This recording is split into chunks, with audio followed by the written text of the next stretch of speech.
Cek 1, 2, 3, alif ba ta mulai. Assalamualaikum warahmatullahi wabarakatuh. Waalaikumsalam warahmatullahi wabarakatuh. Jumpa lagi bersama Bisa Saja Bincang Bersama Satu Meja. Ya, saya di sini Muhammad Zulkifli sebagai host dan Pak Amin Hasan selaku pengasuh Padepokan Segoro Geni. Kemudian di samping kiri sendiri ada Muhammad Syahrul Hakim atau biasa dipanggil Gus Hakim selaku Ketua GP Ansor Japon. Oke, langsung saja. Tema diskusi pada hari ini adalah tentang aktualisasi khidmah bersuluk cengkir. Cengkir atau kepanjangan dari kenceng pikir. Langsung saja. Aktualisasi itu apa kira-kira? Moga Gus. Bismillahirrahmanirrahim. Aktualisasi ini adalah merupakan bentuk bagaimana seseorang itu menjadi selalu relevan. Kalau pakai bahasa Jawa istilahnya ngono kanggo. Di bahasa aktualisasi kalau saya terjemahkan adalah ketika kita mampu mengaktualisasikan diri atau menyesuaikan diri dengan tantangan yang ada. Itu secara sederhana menurut saya itu adalah pengertian tentang aktualisasi. Itu Mas. Mungkin kalau dari segi pengasuh padepokan ada pengertian lain mungkin. Ya, untuk mengawali, Assalamualaikum warahmatullahi wabarakatuh. Waalaikumsalam. Berbicara tentang aktualisasi, tentu sebagai manusia kita punya fitrah untuk memahami bahwa manusia yang menarik itu harus aktual. Aktual dalam hal apa? Aktual ini bahasanya adalah seperti tadi disampaikan Gus, bahwa dimanapun kita berada, kita ini harus bisa untuk menempatkan diri, terutama di dalam hidup bermasyarakat, bersosial, baik di organisasi maupun di masyarakat. Jadi aktualisasi ini bisa diartikan sebagai penempatan diri yang semestinya bagi kita, tentunya dalam rangka untuk memenuhi fitrah kita sebagai manusia yang harus bisa menempatkan diri dimanapun berada dan dengan fungsi-fungsi yang ada. Kira-kira demikian dari saya. Oke, terima kasih. Kemudian seputar aktualisasi ini, kira-kira apa yang bisa kita lakukan sebagai insan yang harus kita aktualisasi?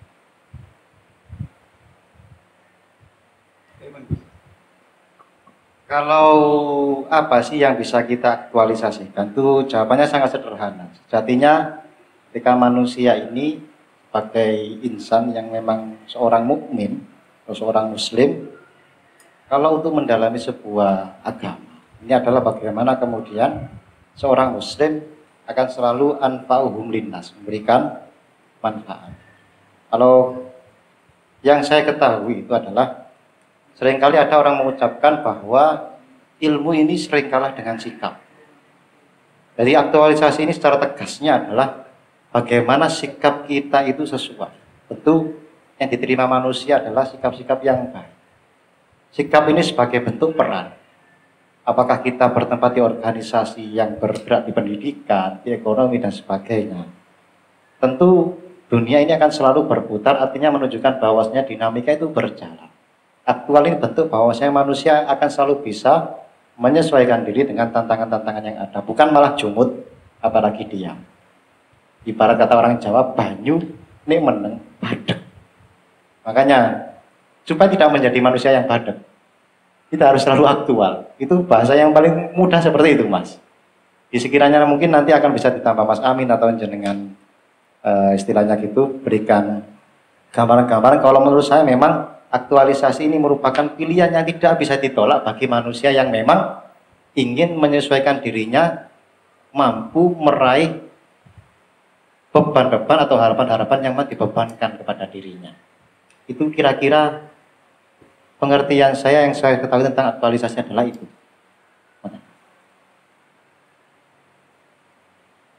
Ya, terima kasih untuk Gus Hakim.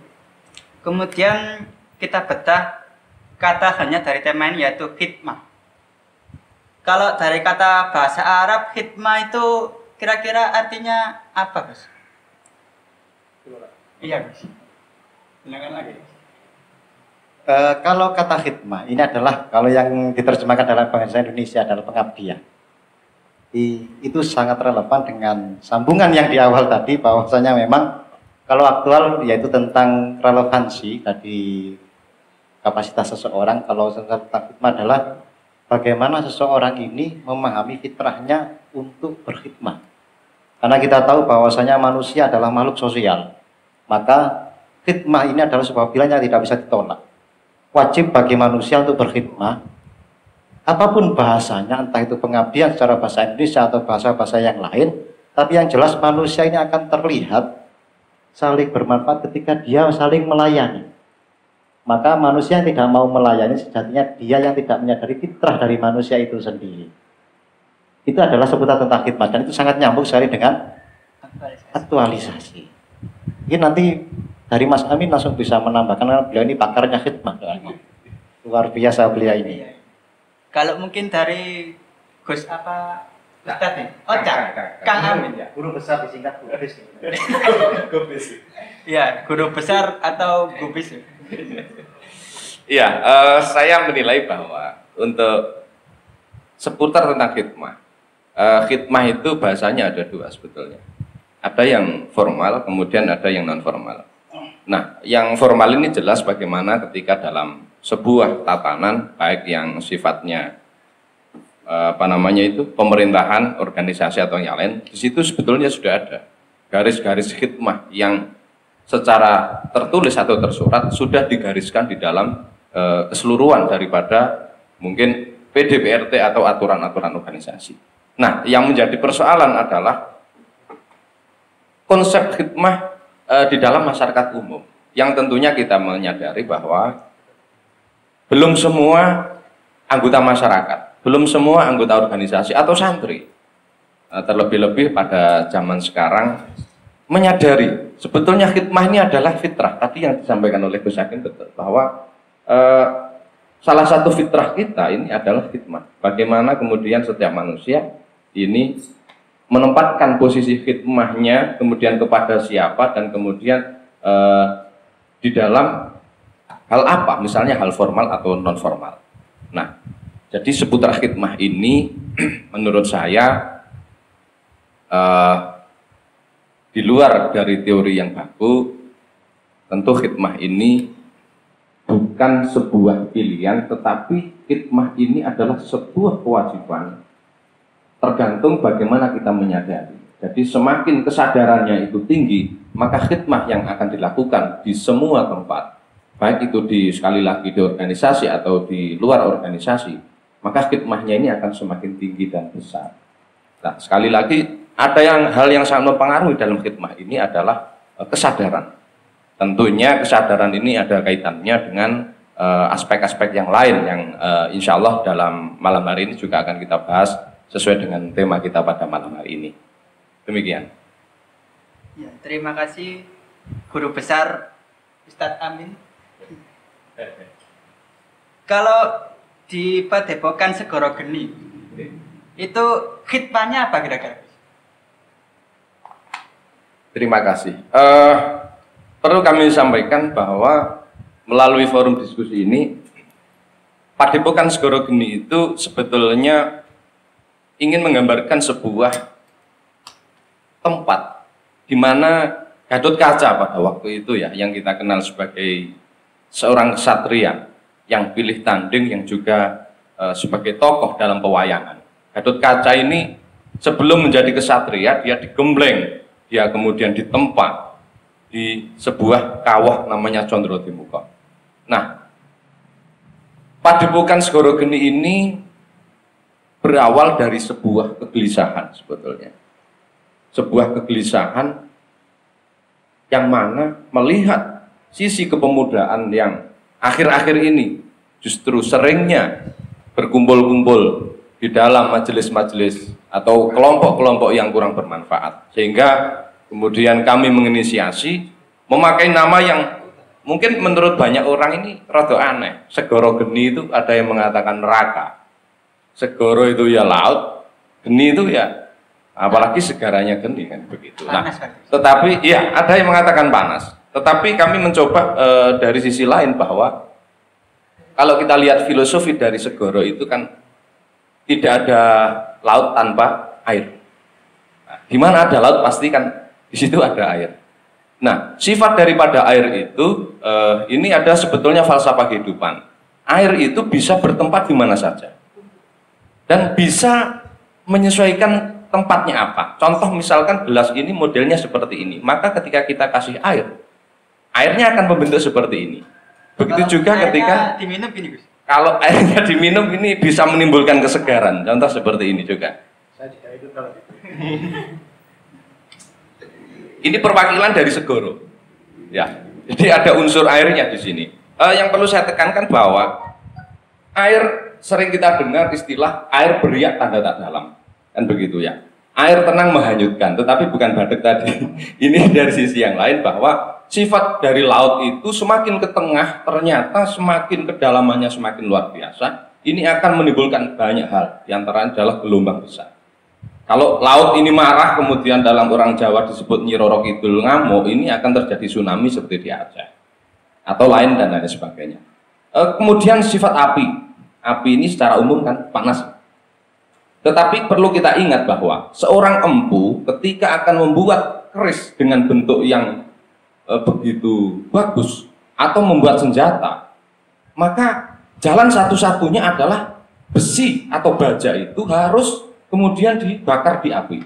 Setelah kemudian dalam waktu yang lama, kemudian barulah bisa dibentuk. Nah, kembali lagi ke masalah khidmah, bahwa sekali lagi khidmah di Padepokan Segoro Geni ini adalah rumah terkecil. Bagaimana kita menerjemahkan daripada salah satu banom NU yaitu Pak Garnusa bergerak di bidang pencaksilat. Maka khidmah yang kita lakukan adalah sesuai dengan garis dari NU. Khidmah Padepokan Segoro Geni adalah implementasi daripada khidmah di Pagar Nusa. Tentu khidmahnya adalah yang paling utama adalah ngeladeni atau melayani terutama para pimpinan, para sesepuh, dan khidmah kepada organisasi yang sifatnya baik formal secara struktur ataupun secara kultur, yakni dengan para masyayikh, para pendekar yang sepuh. Kira-kira seperti itu. Ya, terima kasih. Kalau saya tangkap tadi, berarti timbulnya, terciptanya atau terbentuknya, terbentuknya Padepokan Segoro Geni kan akibat dari kegelisahan.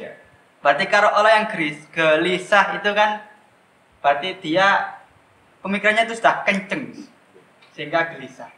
Coba kalau dia tidak mikir mungkin tidak gelisah. Iya, betul. Ya. Tidak gelisah jangan mikir. Nah, dari pemikiran yang kenceng tadi, atau mungkin kalau dari tema ini disingkat dari cengkir. Kalau cengkir itu kan apa? Kelapa muda. Cengkir itu Lebih tepatnya itu yang mangga. Legenda itu Jaka. Jaka Taruk, Jaka Tingkir. Jaka Tingkir. Kira-kira kiat-kiat untuk bisa kenceng pikir itu gimana, Mas? Untuk Gus Hakim? Kalau yang sepengalaman saya adalah cengkir ini kan merupakan filsafah yang untuk memudahkan kita agar selalu bergerak. Seringkali, apalagi untuk remaja ini, ketika di usia mencari jati diri, dia ini bingung. Memang bagi seorang insan, ketika kita hidup mesti punya idola. Karena kita akan melalui tahap-tahap ATM, amati, tiru, modifikasi. Saat kita melihat idola kita, M-nya monetisasi. oh monetisasi, betul. 2020 harus babi. Nah, saat kita melihat idola kita, timbullah rasa ingin mengikuti jejak-jejaknya. Namun Allah kemudian memberikan kita kehidupan yang berbeda. Setiap orang punya jatah yang berbeda. Maka saat kita ingin bahasa Joni ngemal atau ingin mengikuti jejak orang tersebut, tidak bisa serta-merta sama. Makanya kenceng pikir saja, apa keinginannya raihlah. Adapun kemudian ketika kita samakan dengan perjalanan idola kita, tidak semuanya harus sama. Intinya banyak jalan menuju Roma. Di kencing pikir ini merupakan satu bahan bakar agar seseorang senantiasa bergerak. Nggak usah pikir takut salah. Oh, nggak ada yang menilai kok takut salah. Ini kan generasi kepedian. Maka dengan demikian, dengan kencing pikir ini, yang penting kalau punya tekad lanjut saja. Nggak usah lihat kanan kiri. Biarkan kemudian proses ini yang akan mendidik seseorang untuk menuju pribadi yang sukses. Maka kencing pikir ini merupakan istilah-istilah yang dimunculkan oleh guru-guru kita agar kita senantiasa bekerja keras, agar kita senantiasa kuat ketika ingin meraih cita-cita, jangan sampai jadi godir, begitu. Di godir ini kan bentuknya tegar, diuncan dilempar dari wadahnya, wambiar. Tapi masih mending godir, Gus. Diuncal saya utuh, Gus. Meskipun ambiar. Daripada arek-arek ya. Nah, itulah kenapa kemudian cengkir ini merupakan metode yang menarik. Sudah, jangan banyak pikir. Yang penting jalan saja. Kenceng ingin apa, yaitu yang diraih. Biar tidak terkesan abang-abang lambe kan begitu. Atau kalau istilah Mbak Sahal Mahfud itu semangat tai ayam. Angetnya mek dilu.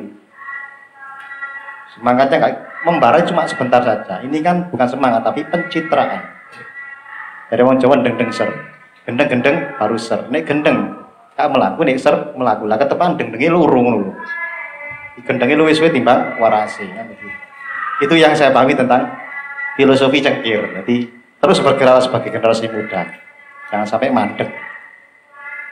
Ya, itu kira-kira sepengetahuan saya cengkir itu demikian. Memang kalau semisal ada yang salah ya silakan dikomen kan begitu ya. Nah, komen, jangan lupa subscribe. Tadi ada yang komen dari netizen. Saya tunggu komenannya. Nanti kita bahas di edisi selanjutnya. Masuk.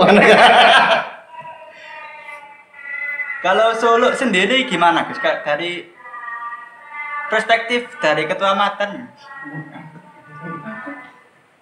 Terima kasih.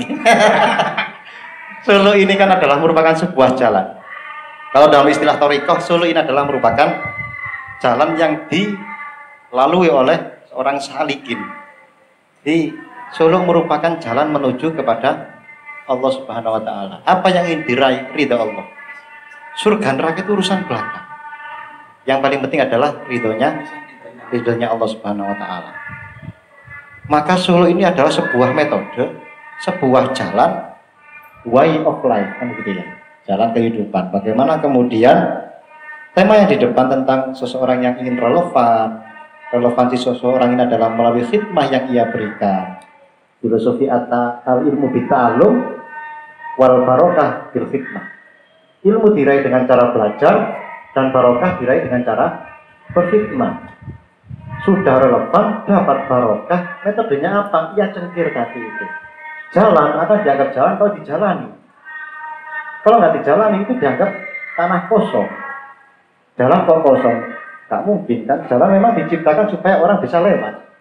Makanya model cengkir ini, kencing pikir ini adalah merupakan suluk yang memang bisa diambil seseorang dan dijalani agar dia nanti senantiasa mampu meraih tujuan sesuai dengan kenapa dia diciptakan.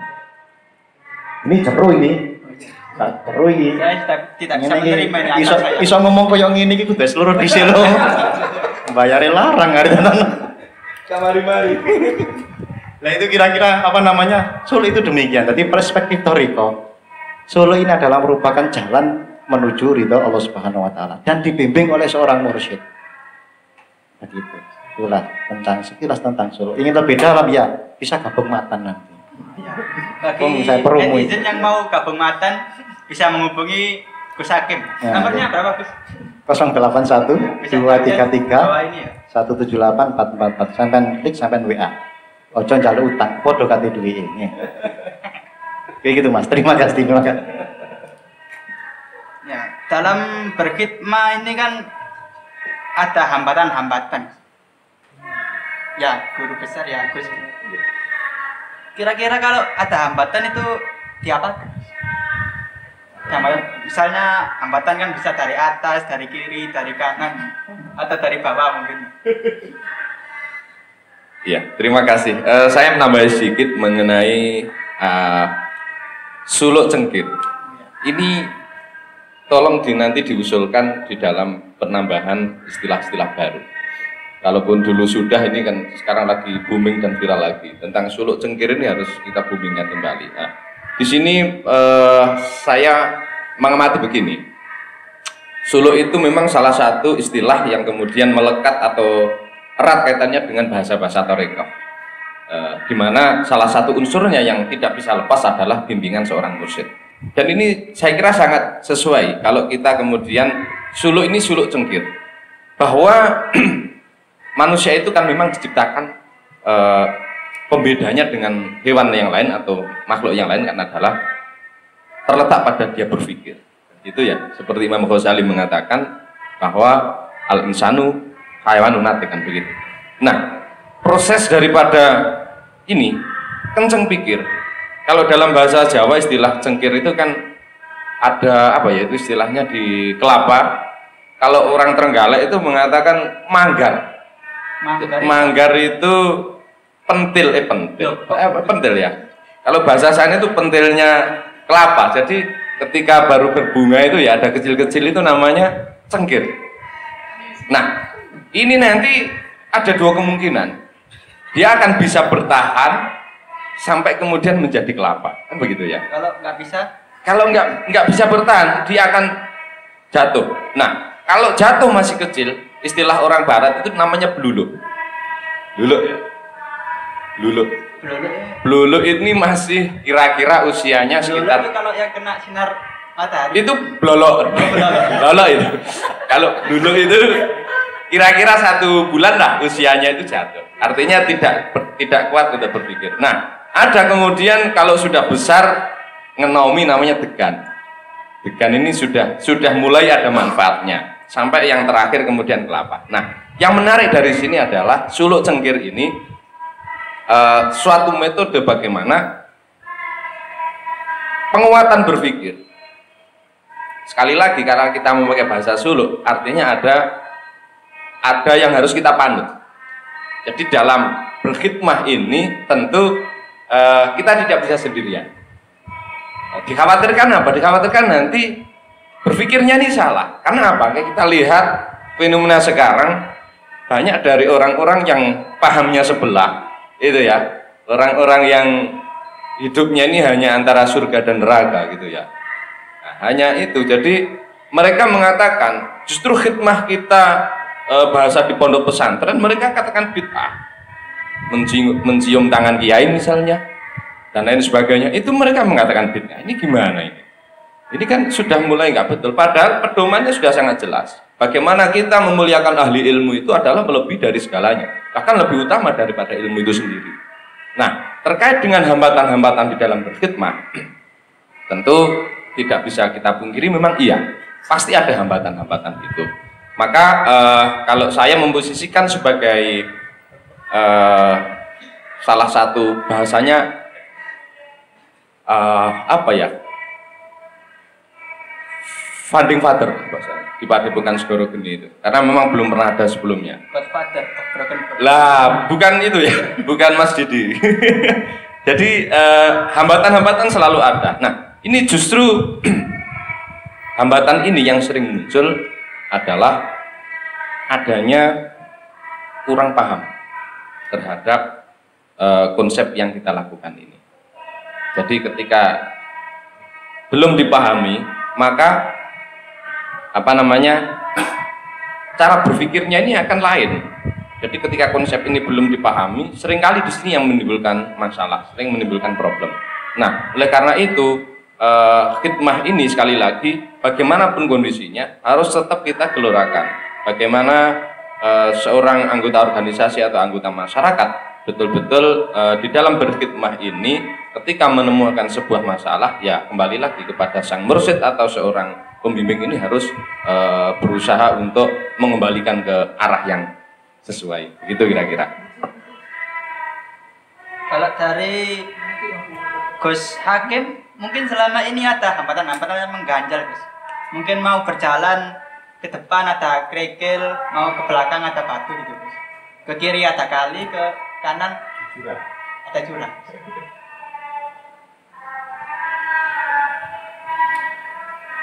Ketika kita ditanya bagaimana kemudian saat kita menghadapi hambatan, kiri kanan bawah atas, ini posisi yang sangat enak. Posisi apa nih Gus? Posisi anget. Oh. Karena dikempit kiwa tengen disor dhuwur. Makanya sejatinya pola pikir kita dibuat enjoy saja. Panas katakan panas, dingin katakan dingin. Hambatan biarlah hambatan. Bagaimana? Ya kita singkirkan.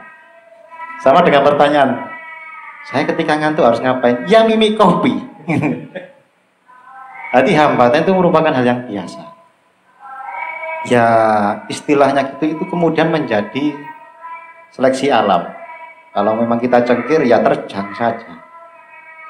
Kalau semisal ingin sesuatu, kemudian ada hambatan, ya kita harus lalui hambatan tersebut. Masa kalah sama biksu Tong 1000 rintangan menuju kitab suci. Kita sudah ada kitab suci, gak diraih sama sekali. Lah ini yang berbahaya. Akhirnya saat hambatan itu ada, kita diposisikan di sebuah posisi yang sangat anget. Maka ketika sesuatu terlalu panas kita dinginkan, ketika sesuatu terlalu dingin ya kita hangatkan. Hambatan itu merupakan sebuah ujian agar kita nanti bisa naik tingkat. Kalau nggak ada hambatan, saya rasa ini bukan kehidupan, karena kehidupan hubungannya dengan hambatan. Saat satu masalah selesai akan muncul masalah yang lain. Jadi ketika ada orang mempermasalahkan masalah, jangan-jangan orang tersebut menjadi masalah. Atau kita sendiri masalahnya. Nah, bahaya gitu. jangan daripada kita nanti jadi masalah, kita permasalahkan saja orang lain, atau orang lain kita beri masalah, kan begitu. Makin orang tersebut bingung, makin orang tersebut cerdas.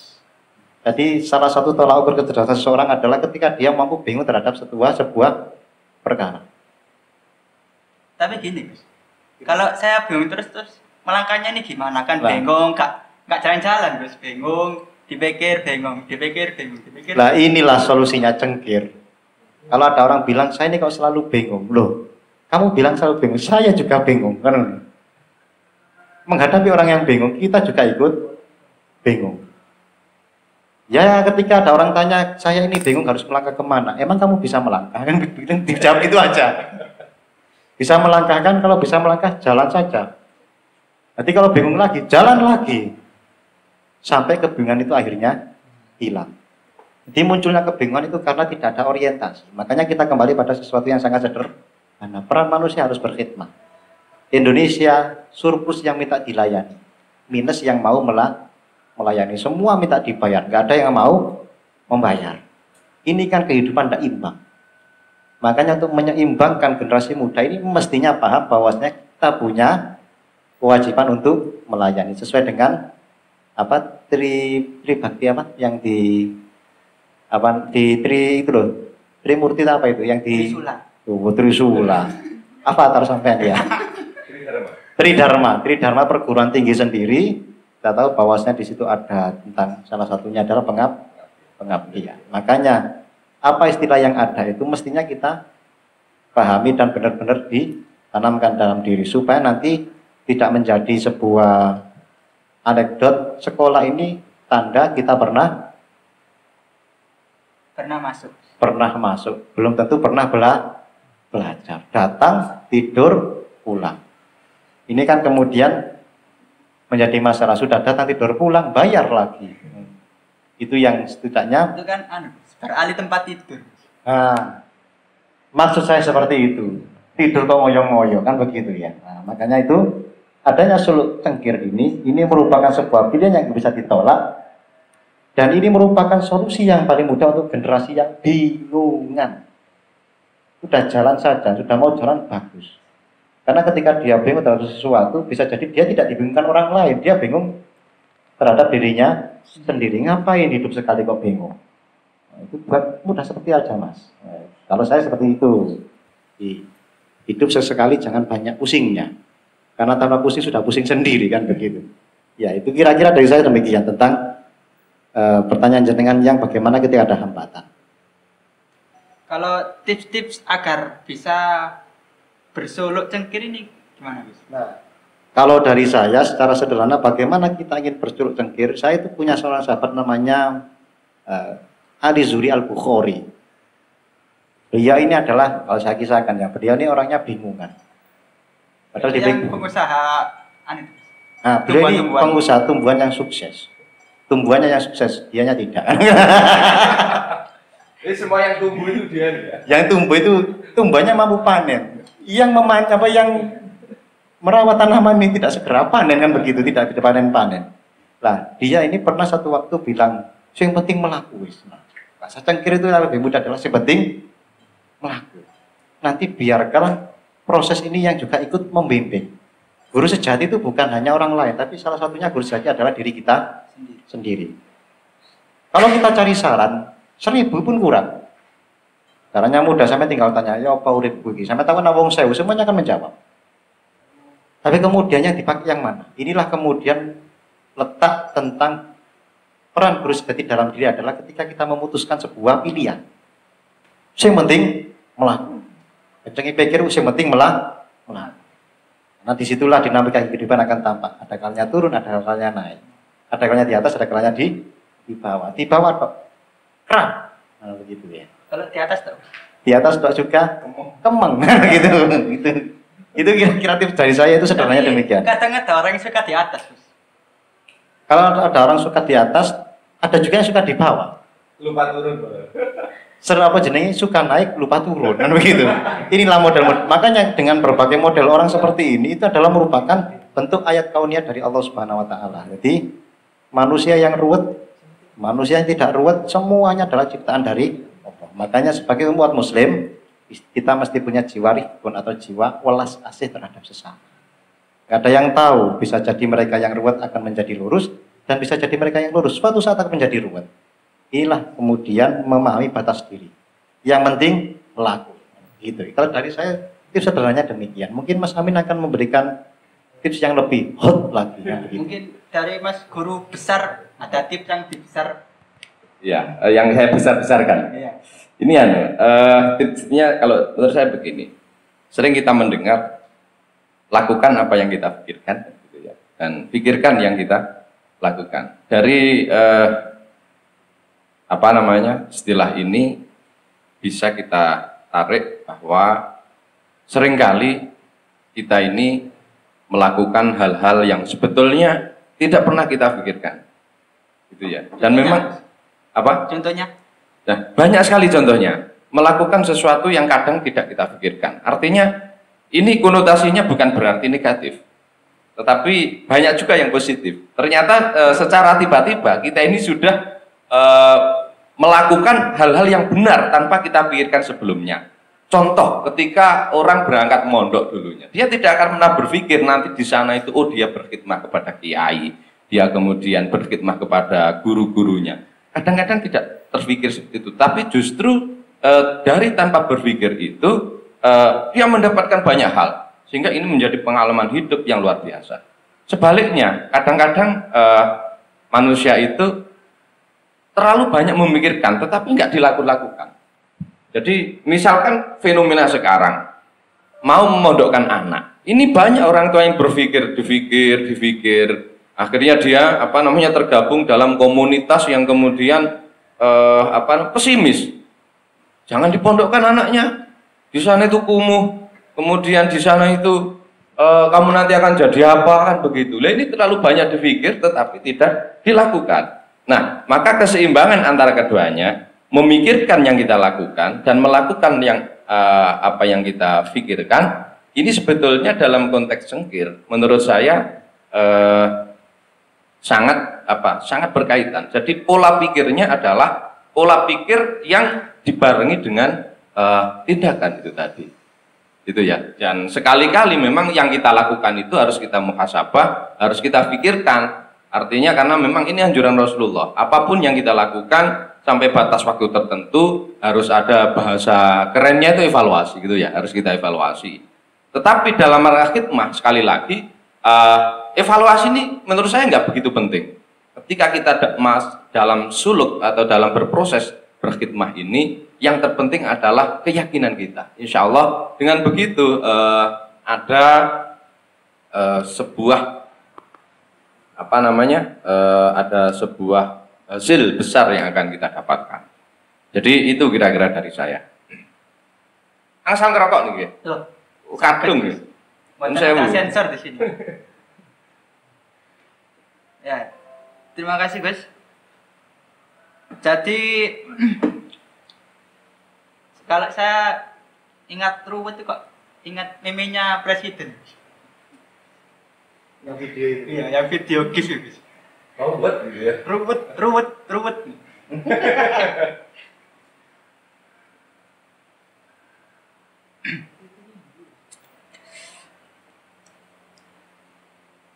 Mungkin ada tambahan lagi Gus tentang apa itu kenceng pikir.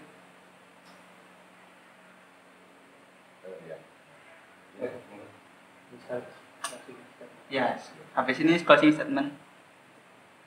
Kenceng pikir sekali lagi adalah merupakan suluk yang sudah diajarkan oleh guru-guru kita. Dalam istilah lain mungkin akan kita bahas di sesi selanjutnya, ada istilah Jipang, mengaji gampang. Cengkir ini sekali lagi untuk generasi muda ini merupakan warisan yang berharga dari guru-guru kita. Nggak usah banyak pikir, kenceng aja wis, sing penting melaku. Selanjutnya ketika semuanya sudah berjalan, ini akan muncul karya. Nah, saya mengutip dari Mas Amin, seringkali mahasiswa salah satu contohnya begini, skripsi terlihat sulit. Tapi ketika sudah lulus Jangan ditanya, bahas skripsi. Dilarang bahas skripsi di sini. Jarang ngomong jorok gitu. seringkali, jadi kata-kata jorok ini saya bahas ya, itu dianggap sulit. Tapi saat kemudian dia lulus, bagi yang pernah lulus maksudnya ya, yang belum sabar dulu maksudnya, itu kemudian nggak sadar, oh iya, moro-moro Mario, jariku biyen angel. Bahkan dia menganggap aku ben lapu sambat lebay.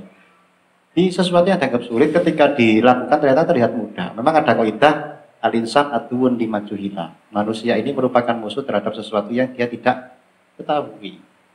Berarti kalau sudah tahu jadi teman kan begitu. Makanya ini suruh cengkir sudah lakukan saja. Ini untuk generasi muda kita ajaklah. Yang penting melaku, ojo maka, badeng kok. Itulah, makanya suruh cengkir ini monggo sakit menjadi salah satu referensi yang mungkin bermanfaat.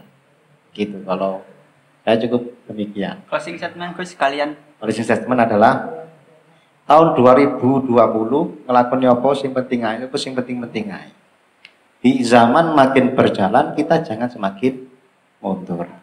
Sudah banyak referensi, kita mau ambil yang mana, yang penting referensi apapun yang penting itu bermanfaat. Jangan lupa berkhidmah, jadilah orang yang selalu aktual. Silakan mau pakai suluk cengkir monggo, suluk Jipang monggo, suluk yang lain juga monggo. Yang penting silahkan terus bergerak menjadi aktual dan selalu berkhidmah sampai Allah kemudian memulangkan kita kembali ke rahmatnya. Nah, begitu kalau dari saya. Monggo. Langsung saja. Ya, terima kasih. Tambahan dari saya untuk suluk cengkir. Jadi orang Jawa dulu mengatakan begini, kalau di dalam Al-Quran itu kan begini, fa'idha azamta fatawakkal 'ala Allah, kan gitu ya. Ketika kamu punya keinginan, punya harapan dan punya cita-cita, fa'azamta 'ala Allah. Fa'idha azamta fatawakkal 'ala Allah. Ketika kita punya sebuah impian, maka bertawakallah pada Allah.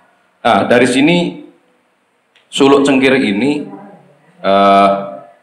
ada sebetulnya hal-hal yang perlu kita sampaikan. Cara berpikir untuk saat ini melihat situasi yang ada. Seringkali pikiran generasi-generasi ini dikotori atau memang sengaja dikotori sendiri dengan adanya perkembangan teknologi. Ya, kalau Gusnya sering mengatakan bahwa kalau dulu orang ketika di kamar gak boleh kemana-mana, aman sudah. Tapi sekarang ketika nggak boleh kemana-mana, pokok modal HP sama wifi atau paketan, wah ini malah justru yang membahayakan.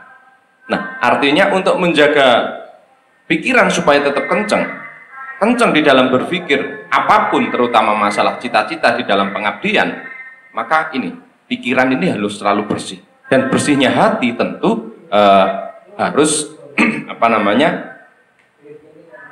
harus melaksanakan hal-hal yang lain supaya hati ini, karena hati ini kaitannya dengan pikiran juga ada. Ketika hatinya kotor, otomatis pikiran yang keluar juga kotor, kan begitu ya.